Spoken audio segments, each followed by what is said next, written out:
This game is painfully average. While Revelations gets many things right, it also gets many things wrong, and unfortunately, it remains my least favorite entry of the Ezio trilogy. This does not mean that it is a bad game, quite the opposite. The second and third titles were such great games that being a bit below them in terms of quality, even comfortably below, still renders it above average in the grand scheme of things. Make sure to keep that in mind while we go through the critique. If we look at the individual titles within the Ezio saga, we can see the fluctuations of storytelling and gameplay quality. Of course, all of this is based on my opinion, but you're watching my videos for a reason, right? Assassin's Creed 2 had great gameplay and a solid story. Assassin's Creed Brotherhood had absolutely amazing gameplay with a horribly incoherent story. And now, for Assassin's Creed Revelations, I would say it has solid gameplay with an average story. The biggest problem I have with the narrative rests more so on the contemplation of what it could have been, rather than what it is.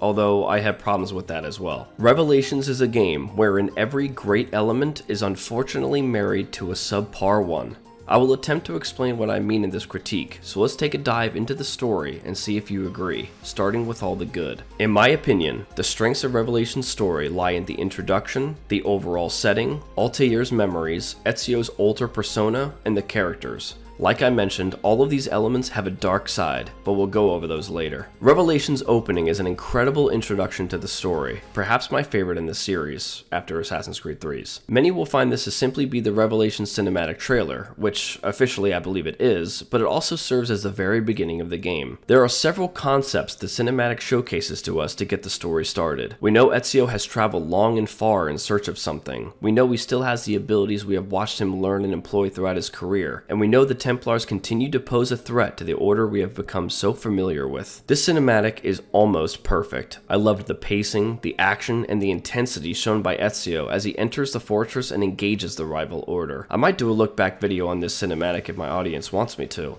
Let me know down below. Once the cinematic ends and we see that Ezio had escaped the clutches of the Templars, we then have control over our hero and begin to traverse Masyaf. What a glorious sequence. Visiting this ancient assassin stronghold is so nostalgic, and navigating the structures of this place, coupled with the oppressive winter weather, makes it a wonderful experience. I found that this order of events perfectly captures the overall purpose of the story. Ezio is attempting to connect to the past to learn more about the present, maybe even the future, and we are along for the ride. Leandro seems seriously menacing in the opening cinematic, and indeed gives off that villainous vibe all antagonists need. I loved killing this guy, despite the disappointing duration of his presence. For some reason, I felt as if this short-lived rivalry between these two to be especially dramatic and intense, and the cinematic indeed portrays him to be fervently loyal to the Templars, and very much against the assassins. I loved his presentation here. Ezio traversing the fortress and the outlying encampments to clear out the swaths of Templars searching for the library reminds us that the hero we have been following over the last two games is still here. He remains very familiar to us. We have not lost him in the years between Brotherhood and Revelations. Altair's relationship with the Polos, and consequently Ezio's pursuit of information pertaining to this relationship, flawlessly weaves a locale, people, and culture of the Ottoman Empire into Revelations' story. Not only were the writers able to pull this off narratively with relative ease, but they were also able to do it within the time frame of Ezio's life. This is important, and I want my audience to understand why it is important. If a character of a story needs development, then writers must invest the time to develop that character.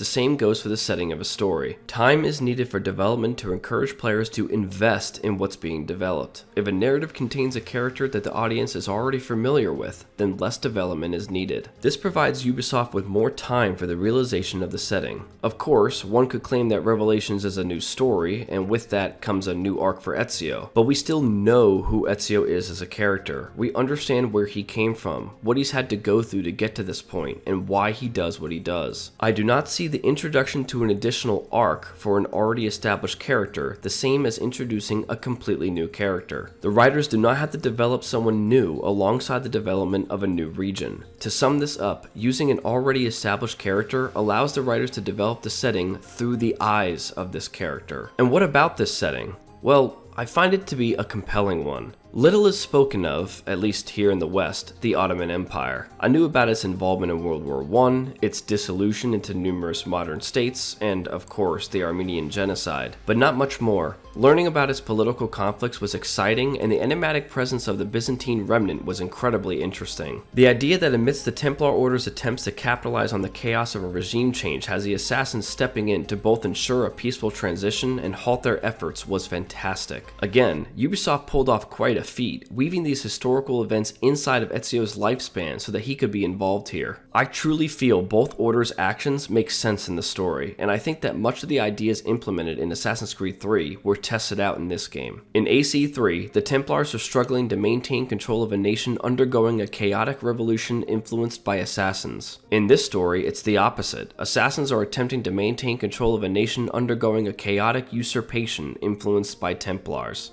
Pretty cool. The side characters present in this story are numerous, and there are a few that stand out and really make Revelations a memorable title. One of, and perhaps the greatest of these side characters, is Yusuf. Yusuf is so wonderful, and I find him incredibly interesting in ways one might not at first glance. In my opinion, Yusuf plays two important roles in Revelations. One within the narrative for Ezio, and one beyond the narrative for the player. Within the narrative, Yusuf might be viewed simply as a glorified tour guide throughout the region, which actually isn't a bad thing, but he also acts as a political and cultural confidant. Ezio is on a new mission in a foreign land. He needs allies to lean on. He does not recognize the environment, he does not know the people, and he does not understand the politics that presently haunt the Empire. Ezio having one he could trust during this tumultuous time is invaluable, as Yusuf acts as a mediator between not only Ezio and his current environment, but also Ezio and the Ottoman Brotherhood. Think about it, Ezio is just meeting his Ottoman counterparts. Constantinople is not familiar ground for him, and neither are the members of the Order here. Holding a leadership position like mentor definitely helps alleviate some of the stress involved in this situation.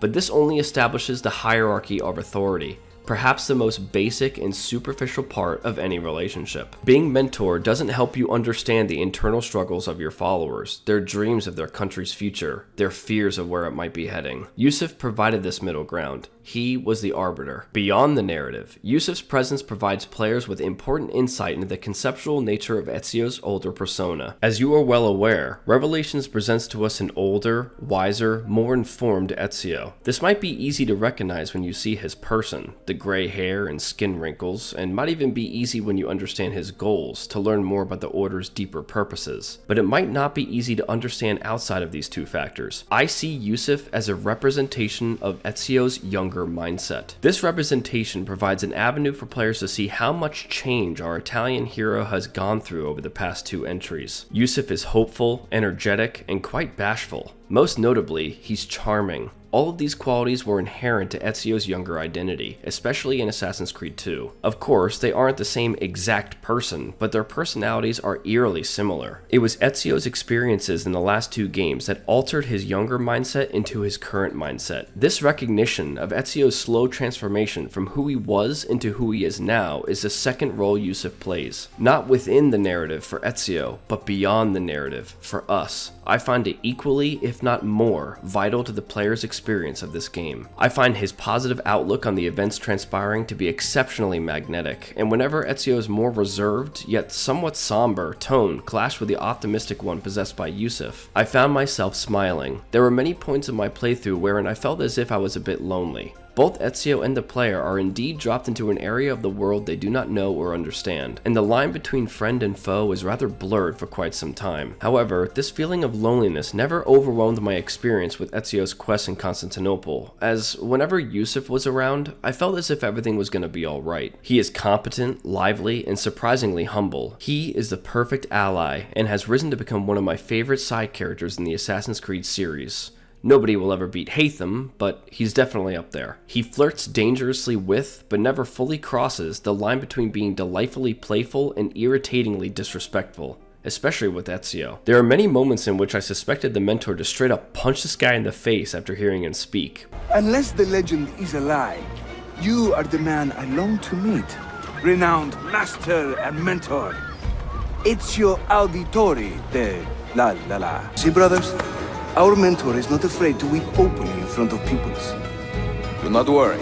I will not make a habit out of it. Sayun Auditore! Word around the city is you're leaving us. Is nothing I do a secret. Not to worry, brother. Forgive me. I have a hard time remembering that Italian gibberish. Praise the heavens! We feared we had lost our mentor to the vices of the big city. I am content with my own vices, grazie. But despite our protagonist's stoic, outward demeanor listening to Yusuf, I do believe Ezio's inner self very much appreciated this man. I'm going to put this into perspective. Ezio from the prior two games has a very comparable personality to Yusuf, but their personalities are seemingly different in this game. How could this be? Let's derive their personas through qualities that are largely deemed to be foundational to one's character. Let's take allegiance, skill, age, degree of integration, intelligence, and their experiences, with personality being the final factor. Both are assassins. Both are incredibly skilled. They are roughly the same age. They are both fully integrated into the assassin order and its associated ideology, and one could easily claim they are both at least above average in intelligence. The one factor I believe is profoundly different, however, is in the experiences category. I don't mean their level of experience. I mean the experiences each one has endured. The similarity in personality that encompassed both Ezio and Yusuf was present up until Revelations, in which we learn how the experiences of Ezio in the prior two games has changed his personality. All the bloodshed he was witness to and a part of, all the loss of family and friends he suffered, all the traveling and all the feats he has accomplished has clearly taken a heavy toll on our mentor. I know I said earlier that when I was actually playing the game, I smiled when these two outlooks clashed, but when I wrote this script, it made me look back and feel somewhat saddened. His death came as a shock to me.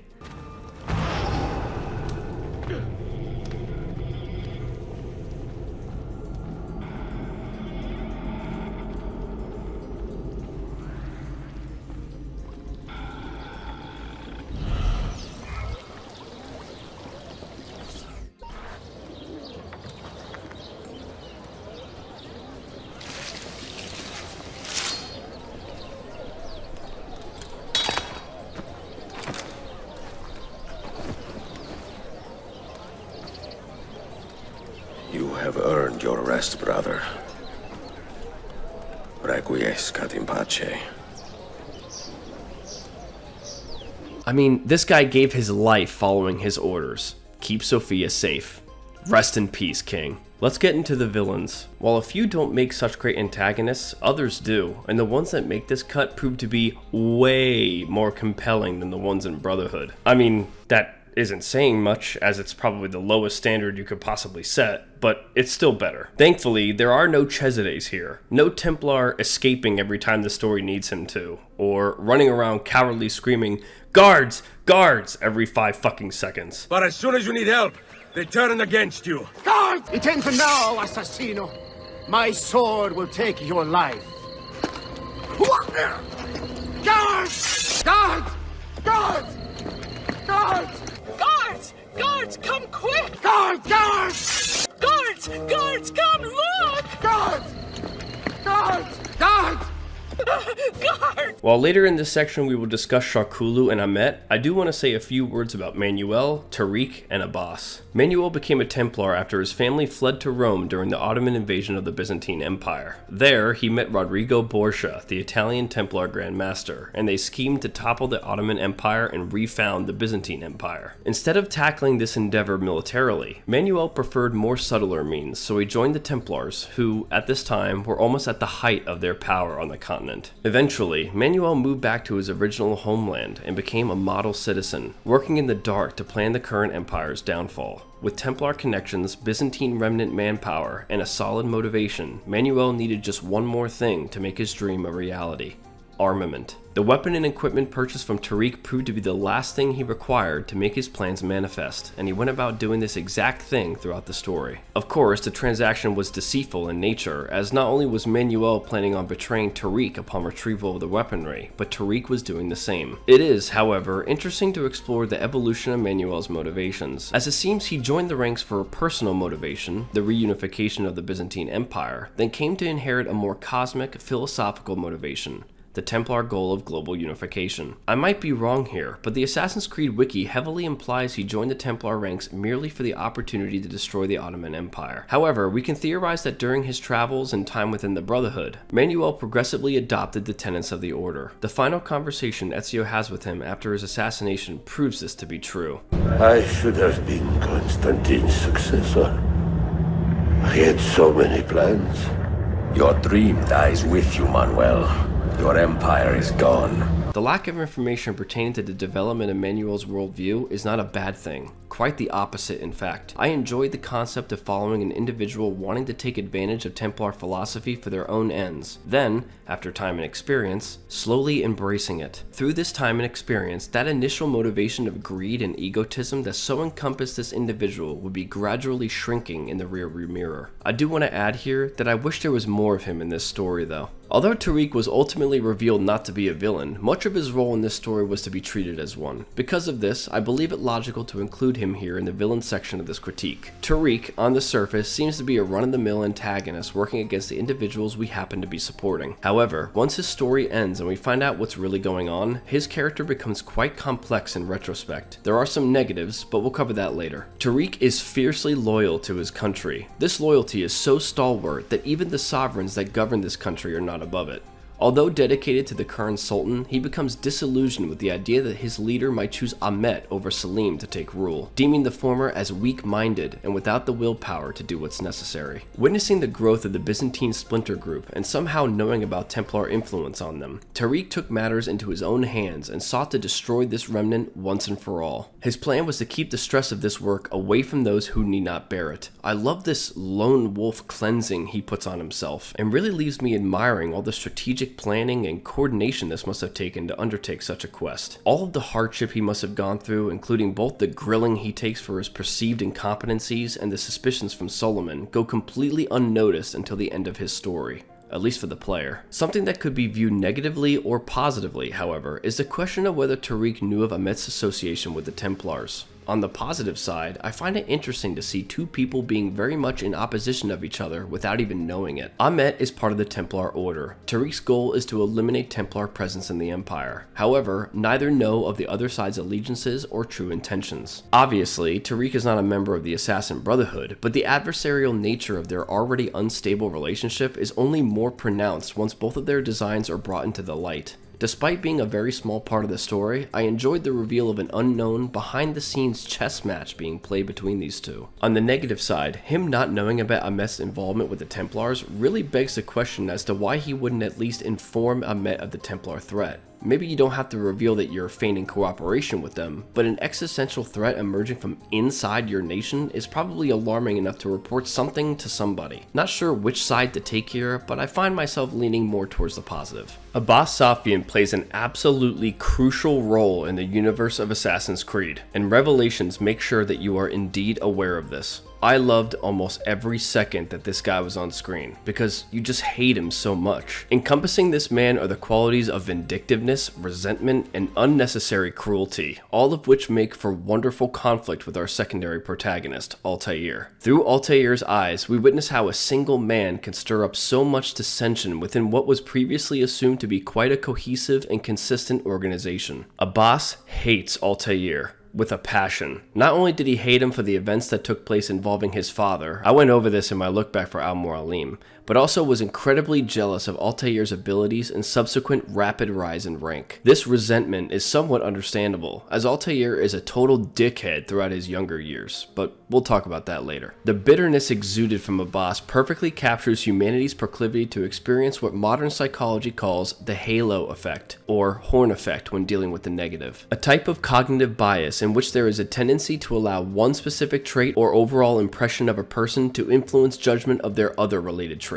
Essentially, the horn effect is when one trait of a particular person is perceived negatively. This negativity extrapolates and is then cast upon the entirety of that person's character. Abbas perceived Altair to be extremely self-serving, and so attached this trait to every action our old hero performed. He perceived Altair's reveal of his father's suicide to be a way to destroy his reputation. He perceived the assassination of Al-Mualim to be a coup. He perceived the burning of the Mentor's body as a personal disregard for old traditions, and he perceived the safekeeping of the apple to be a selfish accumulation of power. Abbas allowed this bias to infect every corner of his mind, and led him to taint the very things he swore to defend. He did not stay his blade from innocent flesh, murdering in cold blood both Malik, Altair's second in command, and Seth, Altair's youngest son. He did not hide in plain sight, ordering the assassins to levy taxes on the local populace. Lastly, he absolutely compromised the Brotherhood by staging a coup and taking complete control over an organization he was not chosen to lead. Abbas's actions led Altair to return to cleanse the Order and make it what it is in this title. It led to the sanctification of an organization that desperately needed it after both Mualim and himself. I will end up making a separate video for Abbas, but I thought it important to go over what makes his presence so appreciated in this title. I believe I've done a good job outlining that importance. Altair's memories are incredible moments devoted to pure emotion.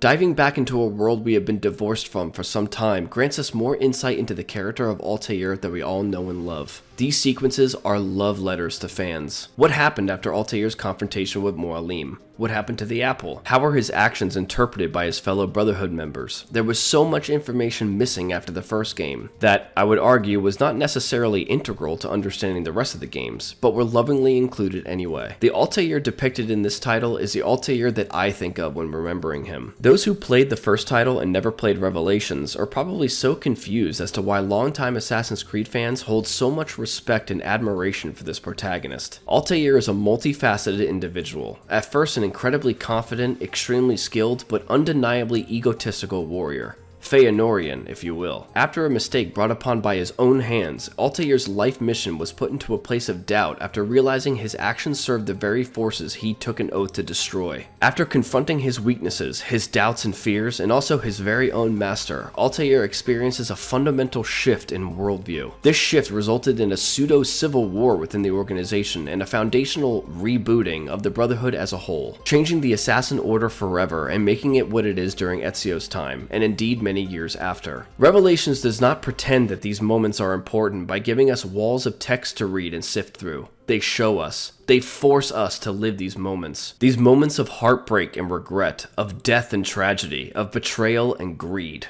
But when players come out the other side of living through these moments, we see them for what they truly are, a consolidation of events that tell a story of duty, sacrifice, and redemption. In my mind, Altair is a man of duty above all else. When confronting the reality of Mualim's betrayal, he was compelled to end a threat to uphold the true assassin values, putting aside his personal love for the Mentor and all the harm that may have come his way. He challenged what he viewed as evil, because it was his duty to. When faced with the aftermath of his master's death, he burned Mualim's body to verify the safety of his people, disregarding the hatred he knew he would garner from such a reckless act of disrespect to assassin traditions. He endured this disdain because it was his duty to. When burdened with the rotten leadership of Abbas, a man who tainted his order and its values, he decided to confront the tyrant, risking his life even though he had little to continue fighting for. He cleansed corruption because it was his duty to. Like I said earlier, we do not read about these moments, nor do we hear about them. We live through them, and we get to witness the suffering Altair experiences before, during, and after these events. Altair's actions, though abrasive to assassin customs, are incredibly logical. I cannot see any other way he could have tackled the issues he ended up tackling. He needed to ensure Mualim's death was not an illusion, so he burned his body. He needed to face Genghis Khan and put an end to the violence, so he packed up and left to do just that. He needed to stop the Assassin Order from becoming a band of murderous, self-righteous, quasi-ethical psychopaths, so he gathered supporters and marched on Masyaf. Every moment spent with Altair and the Levantine Brotherhood was a joy for me. I loved revisiting familiar locations. I loved learning more about the history of the Order, and I loved experiencing more of Altair's story. He has been, and probably always will be, my second favorite assassin after Connor. All of these elements, the introduction, the setting, Altair's memories, Ezio's older persona, and the characters are incredible and make this game great.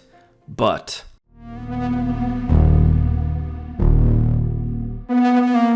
unfortunately, this is when we start to dive into the negative parts of the story. As I said previously, the better portions of this narrative are almost always married to bad ones, knocking down the greatness that could be Assassin's Creed Revelations into something a bit more average.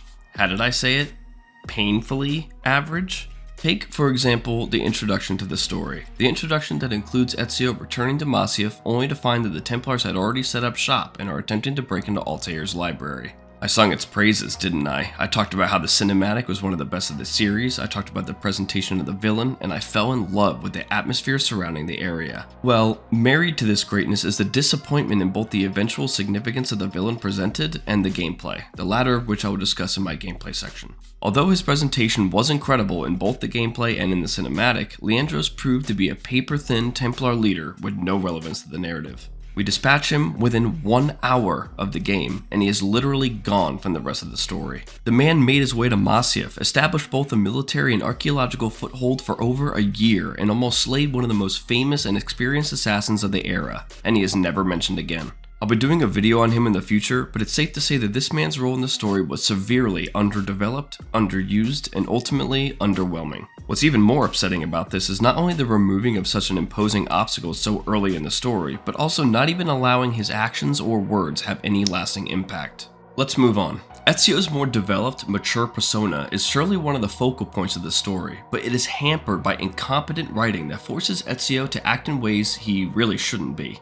Many times over, we witness occurrences of Ezio murdering those who pose little or no threat to his quest. Whether it's dispatching countless members of the Imperial Guard, putting to the torch entire cities that have nothing to do with Templar designs, or erroneously assassinating characters that turn out to be completely and totally innocent, Ezio consistently shows us he is unable or unwilling to integrate the wisdom he has accumulated over his years of service to the Assassin Order. We'll go over 3 examples of his foolishness. Let's use the ones I just outlined for simplicity's sake. The Janissary genocide, the torching of Derinkuyu, and the murder of Tariq. Before we go over these 3 examples, let me make something perfectly clear. I am only using examples that are required cases of Ezio's violence against innocents. In all Assassin's Creed games, you are able to engage guards of any faction if you are not in a story mission. Cases like this are not considered canon, and I do not believe it is ethical to count it as so. The examples I will be using are instances of when the story compelled us to behave this way. Got it?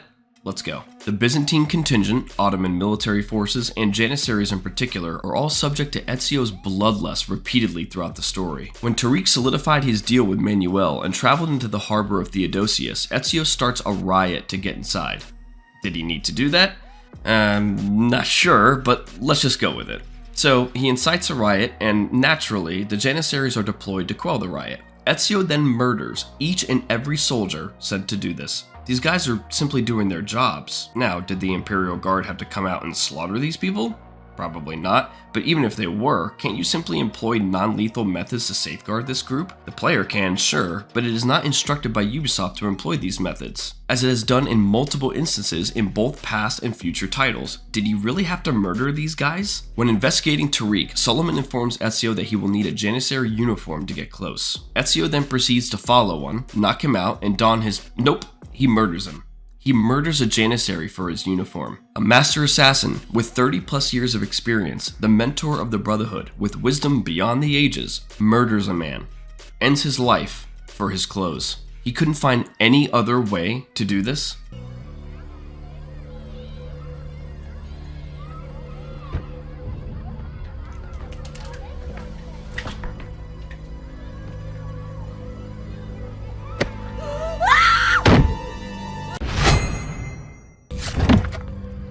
After the idiotic and downright despicable act of murdering Tariq that we will discuss soon, the Janissaries rightfully launch a seek and destroy operation designed to capture Ezio. Like, obviously, right? Ezio just killed 2 innocent men belonging to the highest echelons of their country's military, one of which was heavily involved in the politics and government of their own nation. Again, both were innocent. Obviously, they are pissed and want justice. Not to mention the riot attack and all the dead Janissaries involved in that shit show. Ezio, bizarrely, takes this as a compliment and laughs it off. The Janissaries have raised the chain across the mouth of the Halij and ordered a full blockade until you are caught. They raised the chain for me. We will celebrate later. Bro, yes, they need to stop you and your insane need for bloodshed. Anyway, while Janissary units are searching the city, a splinter force sets up a harbor perimeter designed to keep the assassin threat inside and contained. This perimeter is made up of scores of warships alongside the presence of what history calls the Great Chain. I'm not going to get too far into it, but after learning about the Great Chain being deployed, our mentor proceeds to plant and explode a bomb at the base of this chain, demolishing countless buildings, no doubt killing many civilians in the process, and murdering every guard between himself and a Greek fire cannon mounted on one of the ships, before putting to the torch all sea crafts in the harbor and assuredly burning the crews of these vessels alive. This is a terrorist attack. The assassins are now terrorists committing murder and destruction on an unprecedented scale. This act is nothing short of a declaration of war. If another country or group committed this act, it would mean war. But because Ezio does it, it's justified? Is this what really needed to be done? You couldn't find any other way to get out of the country? This event was the result of about 8 seconds of critical thinking, without any other thought being put into what the societal, political, and ethical ramifications would be. How many fucking people have to die for you to get where you want, Ezio? At what cost are you achieving victory? After learning of Yusuf's death by Ottoman authorities, probably at the behest of Ahmet, Ezio and the Brotherhood are infuriated. Although this sequence is indeed badass and the emotions felt by our assassins are understood, Ezio's reaction is, again, senseless, and many are about to pay for the actions of a few. Instead of coordinating a surgical strike against his enemy like every other assassin before him would, and even he would in the prior 2 entries, Ezio calls for a full-on frontal assault on Ahmet's compound or whatever, cleaving his way through countless soldiers to reach a single man.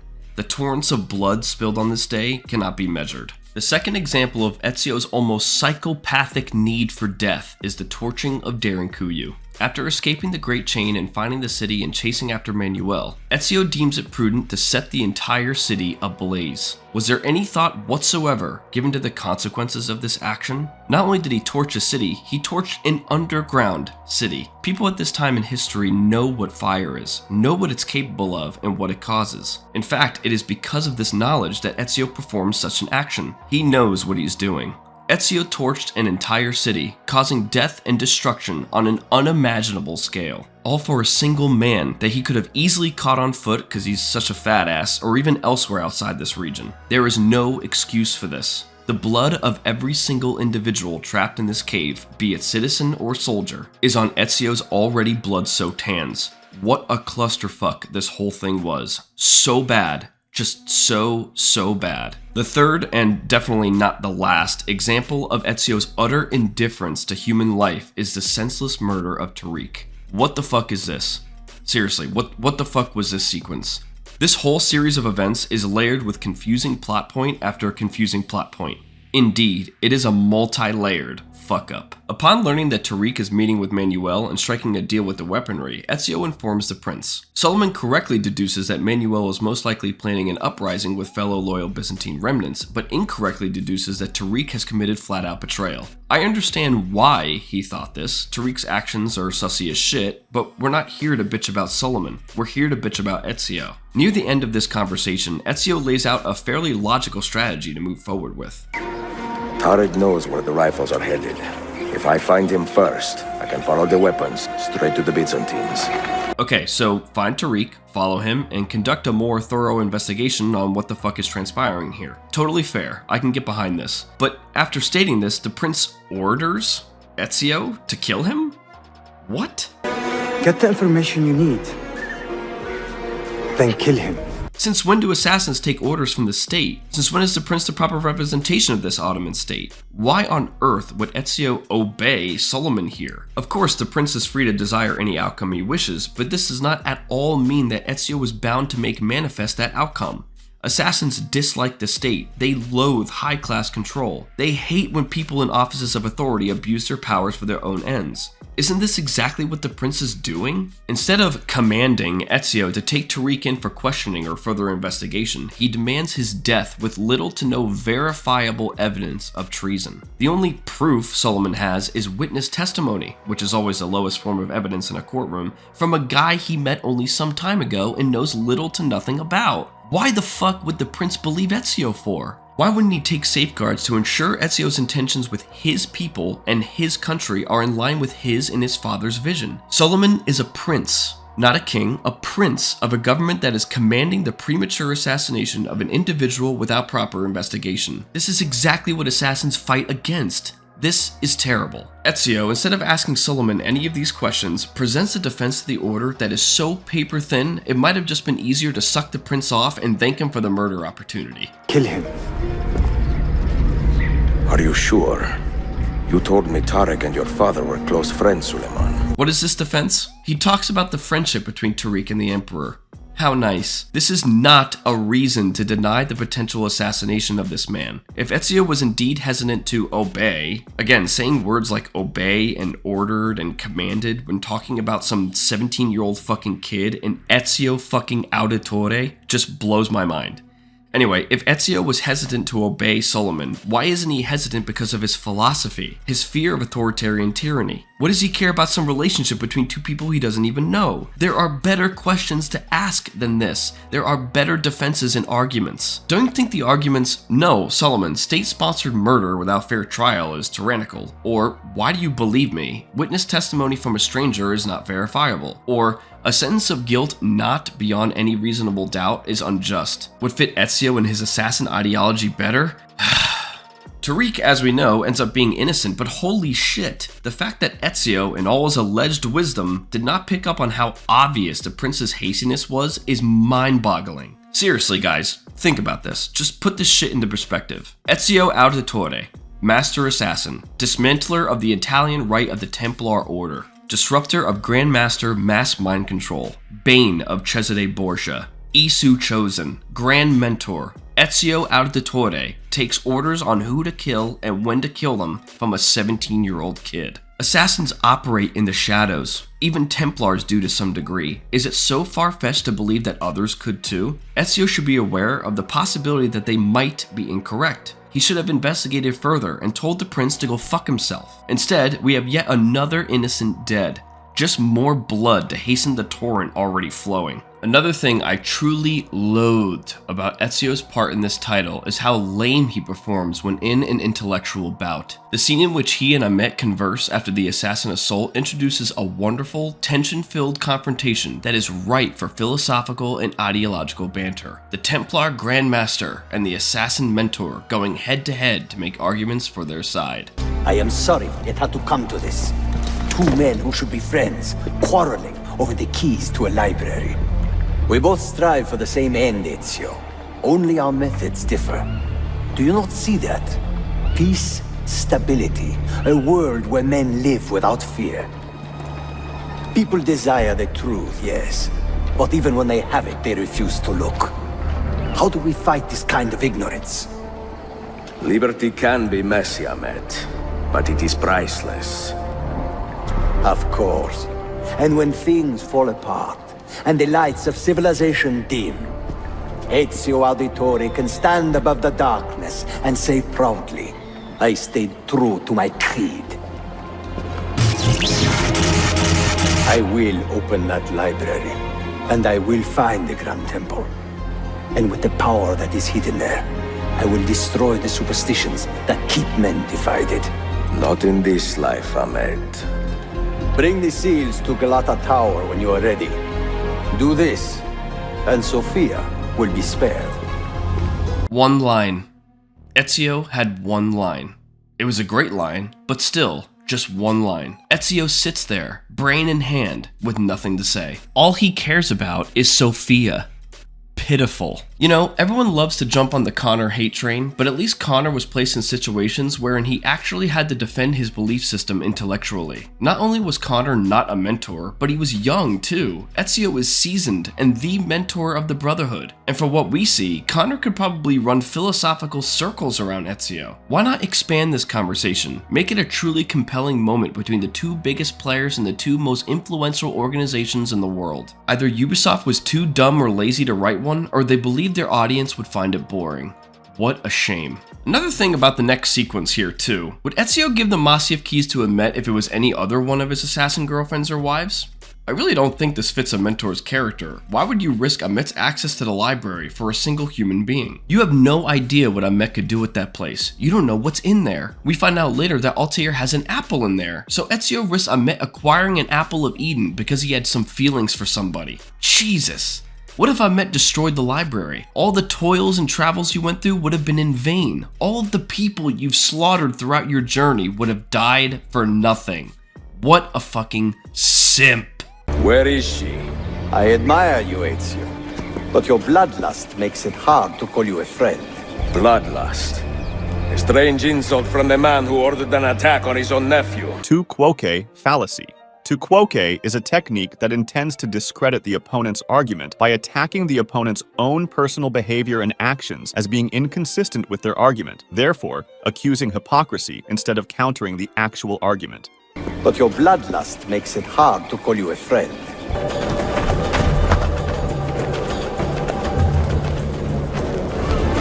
But your bloodlust...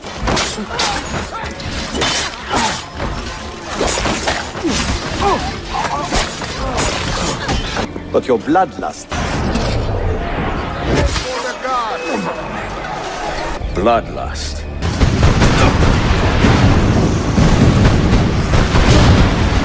Bloodlust, bloodlust, bloodlust, bloodlust. Bloodlust. A strange insult. It's ridiculous. It's obvious what's being done out here. It's on a nightly basis. I hope the world can see now what's really going on out here, because it's getting ridiculous. It's really ridiculous. Last thing here, and I want to be quick with this point since I plan on making a video about it, but why is assassin ideology so obsessed with the impoverished? I understand they very much have disdain for the state, but the extent to which Ezio embraces these potential recruits has gone completely out of control. During his time of recruiting in the region, there is one instance where Ezio goes to a jail cell and talks to one of the prisoners inside. The guy claims he stole a piece of fruit because he was hungry. Are you a compassionate man, Effendi? Can you help me? That I stole fruit from a vendor, I will not deny, but only because my hunger has trumped my honesty. A likely story. Ezio then frees him and invites him into the Assassin Order. This is how potential members are found? What the fuck is this? This is pathetic! Ezio truly thinks this is a good idea. Anyone can lie and twist their story to make it more sympathetic. He does no investigation, no questioning, nothing. The Assassin Order recruitment process has become, hey, are you a criminal? Come join the Assassins. There's no complexity, no nuance, no effort. Like, dude, this is indefensible. I don't care that it's a mechanic. I don't care that this is a video game. This is part of the story of Assassin's Creed. This shit is canon. It's cheap, it's immature, and it's pissing me off. What's the deal with Shakulu? Did I even mention this guy in the story? His character is so non-existent, I'm surprised they even wanted to insert him in this title. Granted, he is a real person from history, but they changed his name and his date of death, so not sure why they even included him here. I'm confused as to why they simply didn't add more lines or more character motivations if they were doing the work to add him here in the first place. He did seem sorta menacing? Like, he didn't talk much. Secretive personalities are always a bit more intimidating than brash ones, fear of the unknown kind of thing, but this still doesn't help the Cappadocia sequence where we fight him. He seems to be more adept in close quarter combat than most, but this skill coming out of nowhere from a guy we know nothing about and have barely ever seen or heard from is just strange. Amet's character is also a bit strange. Some of his actions make sense, some make little sense, and some make none. I was contemplating Amet's actions throughout the story when writing the script and noticed that he had several moments wherein he had ample opportunity to take care of Ezio far before the mentor posed any real danger to him. He sees Ezio I think once or twice during the narrative and does nothing about it. It's not like Ezio is hiding anything. He's got his hidden blade out in plain sight for everyone to see, and as the Templar Grand Master, there's no way Amet doesn't know what that is or what he's wearing. He should have had Ezio ambushed so many times over, or even stabbed him himself when in proximity. I know I kinda already touched on this from Tariq's side of things, but from Amet's point of view, I again ponder the question of whether he knew about Tariq being a triple agent or not. Manuel is one of Amet's top men. Why would Manuel not inform his own Grand Master that he is in secret dealings with one of the security officials in Amet's own government? If you were Manuel, an agreement like the one we see between himself and Tariq would be so beneficial to your cause that you would most likely even feel compelled to tell your Grand Master. Without Tariq's weapons, you will not be able to overthrow the current regime. So Tariq is pretty fucking important to your plan. I am baffled that Amet didn't know, if indeed he did not know. If he was aware that Tariq was in dealings with his own order, why would he be so antagonistic towards him? I mean, you don't have to be his best friend, but why risk the hindering of your underling's plan with this guy just for appearances in front of the prince? The prince ends up ordering Ezio to kill him in the end, so it was pretty stupid for him to germinate resentment between the two. This doesn't make much sense. If you dig even deeper to the next layer of this politicking, maybe he was being antagonistic because Amet knew he was a triple agent? If he did, why not just kill him outright?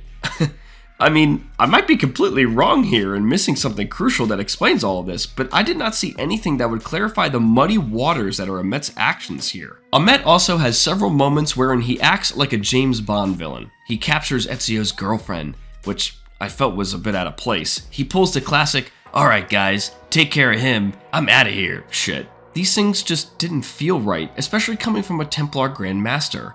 Even Rodrigo didn't pull shit like this. The last thing about Amet that is perhaps the most disappointing facet of his character is the amount of time he is a villain. He is revealed to be the Byzantine Grand Master almost at the very end of the game, where he spends about 45 seconds on screen and then leaves. After this is the assassin assault on his compound, where we talk to him for about 3 more minutes, then a terrible chase sequence that lasts about 5 minutes, then he gets killed by his brother. He was interesting, he was intelligent, he was an ardent supporter of the Templar philosophy. He was just not part of Ezio's story, and that makes it quite difficult to get behind his character and praise him as a legit villain. Other characters that proved to be useless, or at least less than useful, were Peri Reese, Harass, and Valley Seltrede. This small section I'm about to discuss is so painful, because all three are so fucking interesting in their own way, but are given so little to do. Piri is a master assassin that is actually a real-life person. Okay, let's try this.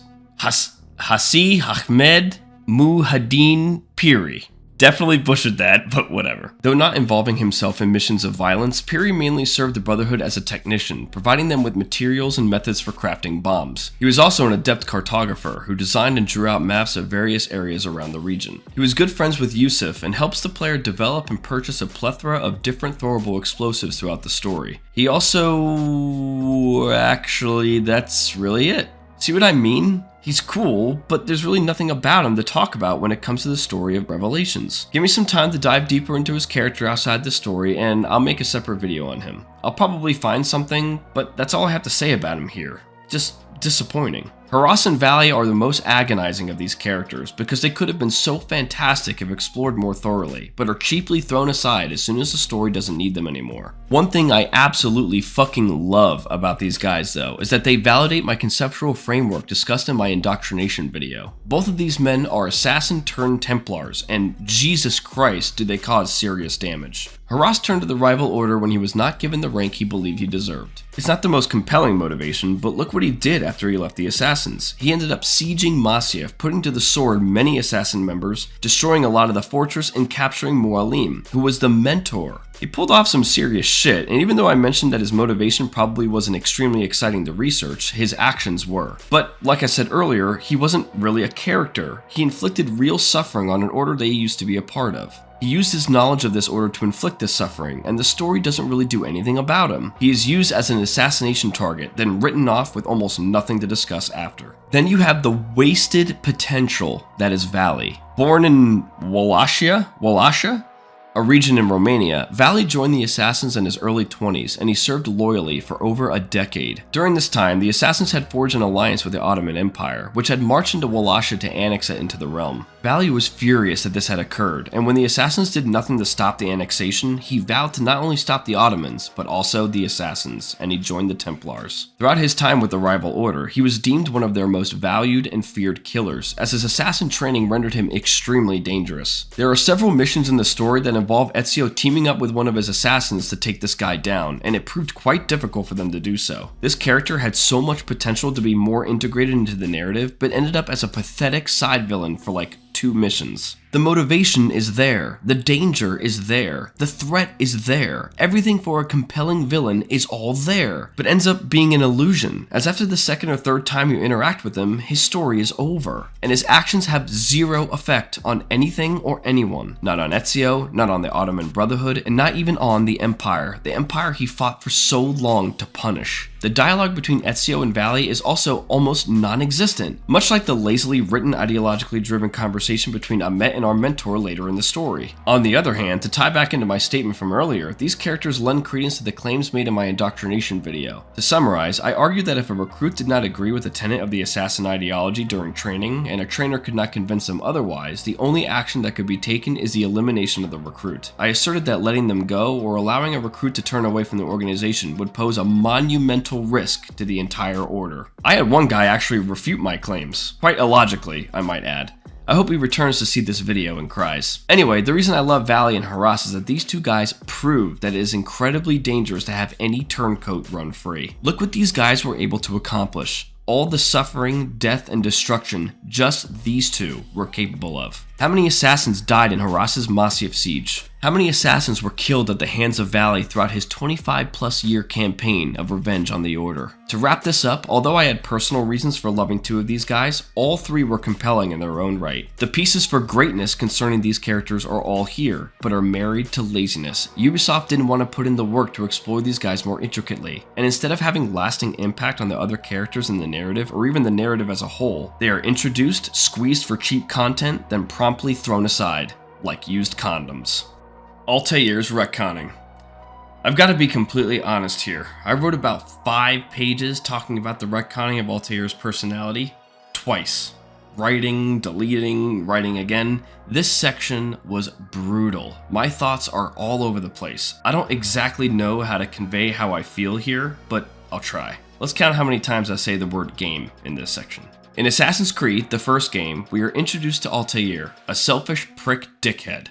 His personality does not change throughout the story. We see cutscenes in this game, however, that are set after the events of the first game. These scenes show us that his personality did indeed change after Moraliem's death. He became more honorable and upright, more dutiful. He seems to start taking responsibility for his actions and decides to take his oath to the Creed much more seriously. But this game also has cutscenes set before the first game, where we see Altair was actually upright and honorable before the first game's events. There is another game called Altair's Chronicles, set before the first game, but after the events in this game that come before the first game, showing us why Altair is the way he is in the first game. Apparently, he fell in love with someone named Ada, who ended up dying and set Altair on a killing spree. This is why Altair is so heartless and hateful in the first game. So, a player who only plays the mainline games will never know this and simply take the cutscenes set in this game that come before the first game as a retcon of the character. What I'm trying to say here is I'm not sure why Ubisoft doesn't include the cutscenes showing players why his personality changes. You wrote the story, you wrote the arc.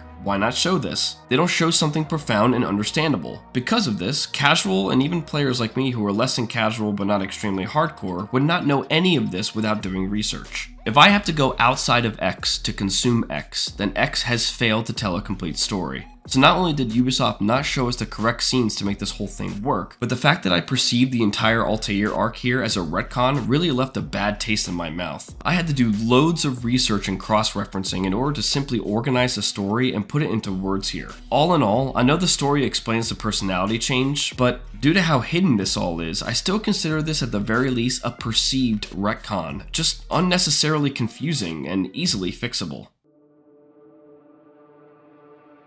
So, story-wise, we can see the elements of both greatness and inadequacy at play here. The introduction is a fantastic opening to the game, presenting an amazing cinematic and showcasing both a long-forgotten but much-loved location and a compelling villain. However, the writers failed to invest in the villain any further than about 50 minutes of playtime, and after finishing the game, players deemed the entire sequence cheap and unimportant. Altair's memories were incredible moments that immersed us in the struggles of long ago, with characters we were and weren't familiar with, and told us heart-wrenching stories of heartbreak and duty. However, these stories were confusing to understand understand given the complex nature of Ubisoft's storytelling decisions. Ezio's older persona offered audiences a chance to see how his experiences have changed his personality over the years, granting us more insight on the tolls his prior adventures have taken on him. However, Ubisoft forced him to make decisions that were hilariously unreasonable and downright absurd, almost making him seem like a villain with no time in the narrative dedicated to justifying any of these decisions. Some characters like Yusuf, Manuel, and Tariq were great additions to the series, while other characters like Amet, Valley, and Shakulu made us wonder why they were added at all. Everything great in this game is married to something subpar, and to strike the final nail in the coffin of this claim, we'll have to get into the gameplay. Let's get it!